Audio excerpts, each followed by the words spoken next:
Hello students, मेरे channel देववाणी ज्ञान गंगा में आपका स्वागत है। आज मैं डॉक्टर अंजना भारद्वाज आपके लिए क्षितिज पद्य का पाठ 3 लेकर उपस्थित हुई हूँ, जिसके कवि हैं कवि देव। कवि देव का जन्म इटावा में सन 1673 ईस्वी में हुआ था। उनका पूरा नाम देवदत्त द्विवेदी था। देव के अनेक आश्रयदाताओं में औरंगजेब के पुत्र आजम शाह भी थे, परंतु देव को सबसे अधिक संतोष और सम्मान उनकी कविता के गुणग्राही आश्रयदाता भोगीलाल से प्राप्त हुआ। उन्होंने उनकी कविता पर रीझ कर लाखों की संपत्ति दान की। उनके काव्य ग्रंथों की संख्या 52 से 72 तक मानी जाती है। उनमें से रस विलास, भाव विलास, काव्य रसायन, भवानी विलास आदि देव के प्रमुख ग्रंथ माने जाते हैं। उनकी मृत्यु सन 1767 में हुई। ध्यान देने योग्य बात है, इनका जन्म 1673 ईस्वी में हुआ और इनकी मृत्यु 1767 ईस्वी में हुई। देव रीतिकाल के प्रमुख कवि हैं। रीतिकालीन कविता का संबंध दरबारों, आश्रयदाताओं से था। इस कारण उसमें दरबारी संस्कृति का अधिक चित्रण हुआ है। कवि देव भी इससे अछूते नहीं रहे हैं। रीतिकालीन कविता की एक विशेषता है कि उसमें श्रृंगार का वर्णन अधिक हुआ है, यानी नायक नायिका का प्रेम, उनका संयोग और वियोग श्रृंगार दोनों का बहुतायत में बहुत सुंदर वर्णन रीतिकाल के कवियों ने किया है। देव भी इन दरबारों से, आश्रयदाताओं से, दरबारी संस्कृति से अछूते नहीं रहे, किंतु वे इस प्रभाव से जब जब भी मुक्त हुए, उन्होंने प्रेम और सौंदर्य के सहज चित्र खींचे। आलंकारिकता और श्रृंगारिकता उनके काव्य की प्रमुख विशेषताएं हैं। जैसे कि मैंने अभी बताया था कि रीतिकाल की कविता की प्रमुख विशेषता उसकी श्रृंगारिकता है।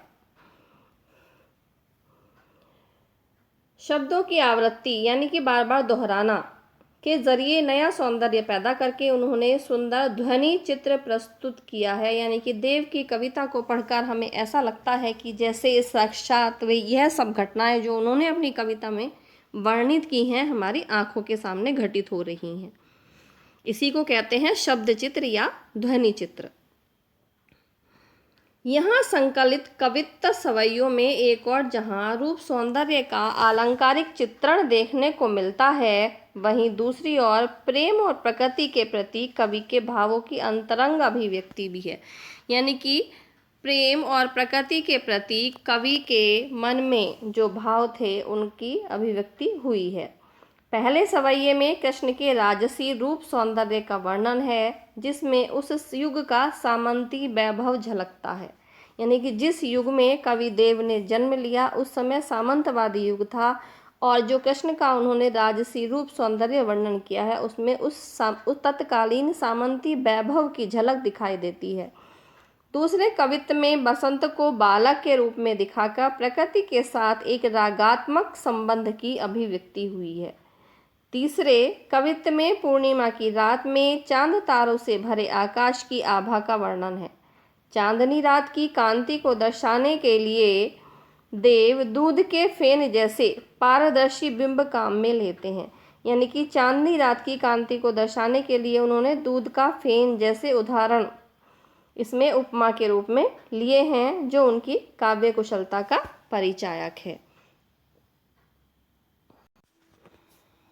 पहले सवैये में कवि देव ने कृष्ण की रूप माधुरी का वर्णन किया है कि कृष्ण राजसी वेशभूषा में कितने अधिक सौंदर्यशाली लग रहे हैं।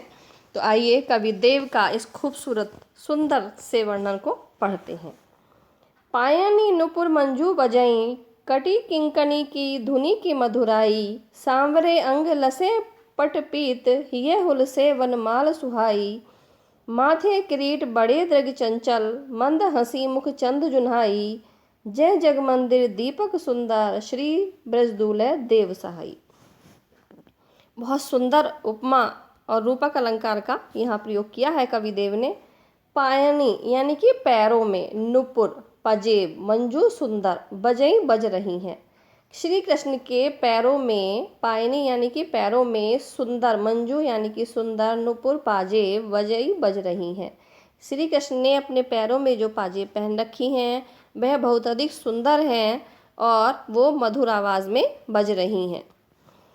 कटी यानी कमर में, किंकणी करधनी की, धुनी ध्वनि मधुराई मधुरता है, और कमर में जो उनके किंकणी करधनी बंधी है उसकी जो धुनी यानी कि ध्वनि है की मधुरता है वह भी सुनाई पड़ रही है।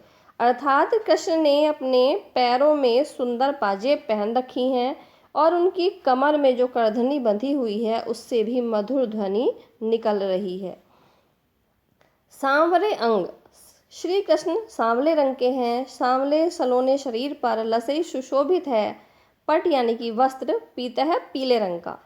उनके सांवरे अंगों में पीले रंग का पट यानी कि वस्त्र लसई सुशोभित हो रहा है, अर्थात कृष्ण ने पीले रंग का पीतांबर धारण किया हुआ है जो उनके सांवले शरीर को और अधिक सुंदर बना रहा है। ये हुलसे वनमाल सुहाई, और हिये यानी कि हृदय पे पड़ी हुई वनमाला सुहाई सुंदर लग रही है, और हुलसे यानी कि हृदय को आनंदित कर रही है। ये हुलसे वनमाल सुहाई, श्री कृष्ण के हृदय पर जो माला सुंदर वनमाला पड़ी हुई है वह भी उन्हें आनंदित कर रही है। माथे किरीट बड़े दृग चंचल, माथे पर मस्तक पर किरीट यानी कि मुकुट है। श्री कृष्ण के मस्तक पर मुकुट है। दृग यानी कि नेत्र बड़े बड़े और चंचल हैं। श्री कृष्ण के माथे पर किरीट यानी मुकुट सुशोभित है और उनके जो दृग यानी नेत्र हैं वो बड़े बड़े और चंचल हैं। मंद हसी मुख चंद जुन्हाई, और मुख रूपी चंद्रमा पर मंद यानी कि धीमी धीमी हंसी यानी कि मुस्कुराहट जुन्हाई सुशोभित हो रही है, और उनके मुख रूपी चंद्रमा पर मंद मंद हंसी सुशोभित हो रही है।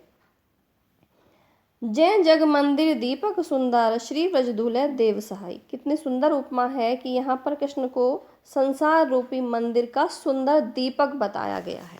जैसे संसार को दीपक का प्रकाश प्रकाशित करता है, वैसे ही श्री कृष्ण ने भी अपने ज्ञान उपदेश से इस पूरे संसार को आलोकित किया हुआ है। इसीलिए कविदेव ने श्री कृष्ण को संसार रूपी मंदिर का सुंदर दीपक बताया है। जग मंदिर यहाँ पर रूपक अलंकार है संसार रूपी मंदिर का। जय जग मंदिर दीपक सुंदर, जग के यानी संसार रूपी मंदिर के सुंदर दीपक श्री कृष्ण की जय हो। श्री ब्रज दूल्हे, और जो ब्रज के दूल्हा के रूप में सुशोभित हैं, जिन्होंने इतने सुंदर वस्त्र आभूषण पहन रखे हैं, ऐसे श्री कृष्ण देव कवि की सहाय यानी कि सहायता करें। आगे देखते हैं। इस दूसरे कवित्व में कवि देव ने प्रकृति का अनोखा चित्रण किया है। उन्होंने प्रकृति को बसंत ऋतु यानी वसंत रूपी बालक की माता बताया है। बसंत ऋतु का वर्णन कवि ने एक नव जात बालक के रूप में किया है। डार द्रुम पलना बिछौना नव पल्लव के, सुमन झिंगोला सोहे तन छवि भारी दे, पवन झुलावे के की कीर बतरावे देव, कोकिल हलावे हुलसावे कर तारी दे। डार यानी कि डालियां, द्रुम वृक्षों की, द्रुम डार यानी कि वृक्षों की डालियां, पलना यानी कि पालना है किसका, बसंत रूपी सुंदर शिशु का जो वृक्षों की डालियां हैं वो सुंदर पलना है, और उस पालने में बिछौना किस चीज का बना हुआ है, नव पल्लव यानी कि नए कोमल पत्तों का जो बिछौना है वो उस पालने में बिछा हुआ है। द्रुम डार यानी कि वृक्षों की डालियां बसंत रूपी बालक का पलना यानी कि पालना है, और नए कोमल पत्ते उस बसंत रूपी बालक का बिछौना है। सुमन झिंगुला, अब उसने वस्त्र किस चीज के पहन रखे हैं, वसंत रूपी शिशु ने सुमन यानी कि फूलों का, झिंगुला झबला, सोहे सुशोभित हो रहा है तन शरीर पर, छवि कांति भारी दे बहुत अधिक, और उनके शरीर पर जो फूलों का झिंगुला झबला उन्होंने पहना हुआ है वह उनके शरीर की सुंदरता को और अधिक बढ़ा रहा है।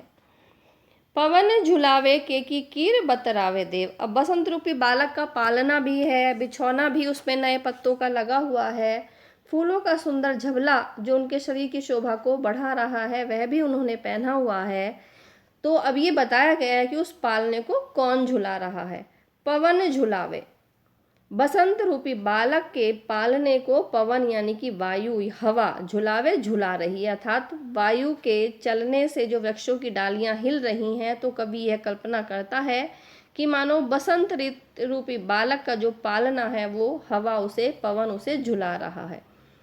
केकी और कीर,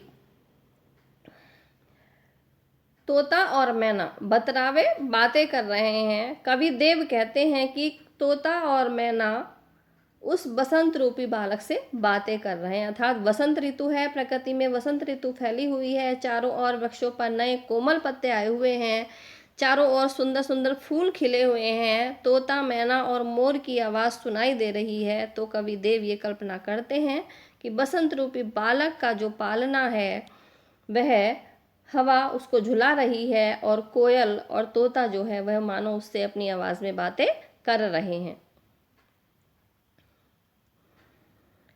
कोकिल हलावे हुलसावे कर तारी दे, और जो कोकिल है, जो कोयल है, वह उसे हुलसावे आनंदित कर रही है, कर यानी हाथों से, तारी दे ताली बजा बजा कर, और कोयल मानो हाथों के से ताली बजा बजा कर उस बसंत रूपी बालक को आनंदित कर रही है, अर्थात कोयल प्रकृति में बोल रही है, उसकी आवाज़ जो सुनाई पड़ रही है। तो कवि देव कल्पना करते हैं कि मानो बसंत रूपी बालक को कोयल जो है ताली बजा बजा कर आनंदित कर रही है।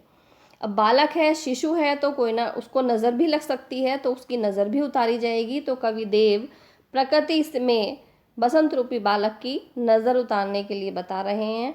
पूरित पराग सो उतारे करे राई नौन, कंजकल इनाई का लतान सिर सारी दे। अब बसंत रूपी बालक की नज़र भी कोई प्रकृति ही में से ही कोई उतारेगा, क्योंकि प्रकृति का यहाँ पर मानवीकरण किया गया है। मानवीकरण अलंकार का बहुत सुंदर ये कवित्व है कवि देव का।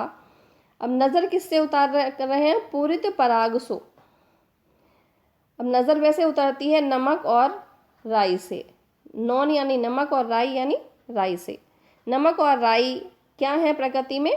पराग। जो पुष्पों का पराग है वह मानो नमक और राई के रूप में उससे कौन नजर उतारे? कंजकली के नायिका, कंजकली यानी कमल रूपी नायिका लता रूपी साड़ी को सिर पर ओढ़कर पुष्पों के पराग रूपी राई और नमक से बसंत रूपी बालक की नजर उतार रही है। एक बार फिर से इसको देख लेते हैं कि कमल की कली रूपी नायिका लता रूपी साड़ी को सिर पर पहनकर पराग रूपी राई और नमक से बसंत रूपी बालक की नजर उतार रही है। मदन मही पुज्जू को बालक बसंत ताही, प्रातः ही जगावत गुलाब चटकारी दे। अब उस बसंत रूपी बालक के पिता कौन है? मदन, कामदेव, मही राजा। राजा कामदेव के जो बालक हैं बसंत, उनको गुलाब का फूल चटकारी दे देकर मानो प्रातः काल में जगावत जगा रहा है। छोटा बच्चा जब सोया हुआ होता है तो उसको हिलाकर नहीं जगाया जाता, उसकी माँ या घर का कोई भी सदस्य उसको चुटकी बजा बजा कर जगाता है ताकि उस बालक के शरीर को कोई नुकसान न पहुँचे। यहाँ पर राजा कामदेव का जो बालक बसंत रूपी बालक है उसको गुलाब जो है, गुलाब का जो पुष्प है, चटकारी यानी चुटकी बजा बजा कर मानो प्रातः काल में जगा रहा है। यहाँ पर गुलाब के फूल को चुटकी बजाने के लिए इसलिए कहा गया है, इसलिए इसका वर्णन यहाँ पर किया गया है कि ऐसा कहा जाता है कि जब गुलाब का फूल कली से पुष्प बनता है तो उसमें से हल्की सी चटकने की आवाज़ होती है, चट की आवाज़ आती है। इसलिए यहाँ पर कवि देव ने यह कल्पना की है कि राजा कामदेव के बसंत रूपी बालक को मानो गुलाब का फूल चुटकी बजा बजा कर प्रातः काल में जगा रहा है।